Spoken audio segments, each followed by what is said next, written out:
Latest now in the Epstein files, 3 million more pages have been released, but some lawmakers say that's not enough, joined by victims who want the courts to protect their privacy. Chief Justice Correspondent Pierre Thomas has the story. Good morning, Pierre. George, good morning. That massive release sparking new headlines by the hour. And the fallout and pain Jeffrey Epstein has caused its victims is still playing out in real time. Overnight, the survivors calling on 2 New York judges to provide emergency relief and shut down the Epstein Files website immediately after a number of them had their identities exposed. Writing, DOJ committed what may be the single most egregious violation of victim privacy in one day in United States history. DOJ officials say they work to correct any mistakes when they become known. Every time we hear from a victim or their lawyer that they believe that their name was not properly redacted, we immediately rectify that. But the emergency request includes this quote from a person whose name has never been divulged before, saying, "I've never come forward. I'm now being harassed by the media and others.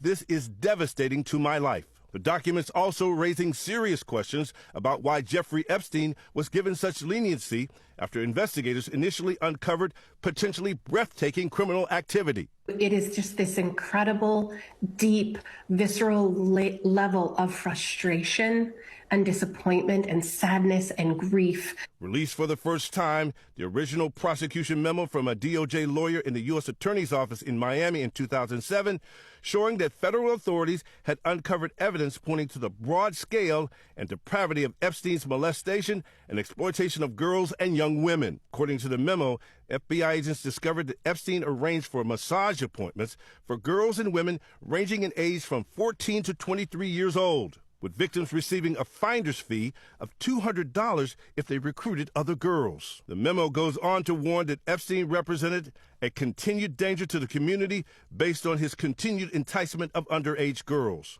Federal prosecutors initially wanted to charge Epstein with at least 60 felony counts, but in the end, Epstein was offered a deal where he served only 13 months of an 18-month prison sentence on Florida state charges, even allowed to work in his office during weekdays. President Trump's name comes up thousands of times in the Epstein files, mostly in news articles, but also in emails written by Epstein himself. The newly released files also include records of unverified tips to investigators, including some uncorroborated information pertaining to Trump and other high-profile individuals. The 2 men had a falling out, and the president says he cut off contact with Epstein decades ago.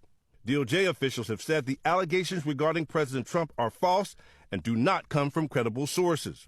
The new documents are also placing even more scrutiny on men who we've known spent time with Epstein. Among the thousands of new photos released, these never-before-seen images of former Prince Andrew, who was stripped of his royal titles last year over his relationship with Epstein.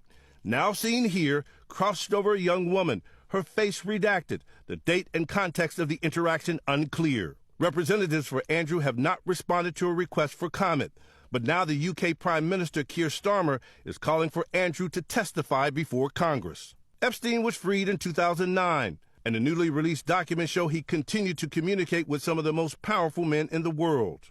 The newly released documents show in 2012 Epstein emailing tech billionaire Elon Musk, allegedly discussing plans for Musk to visit Epstein's private island in the Caribbean. In one email, it appears Musk asked, quote, "What day night will be the wildest party on your island?" Musk says he never went to the island, and this weekend said he has long advocated for the release of files. Epstein had been cozying up to some of the most influential men on the planet since the 1990s. All have denied any wrongdoing and any knowledge of crimes or Epstein targeting children. So much collateral damage to so many, and it's becoming clear that every prominent person who spent time with Epstein is likely regretting it.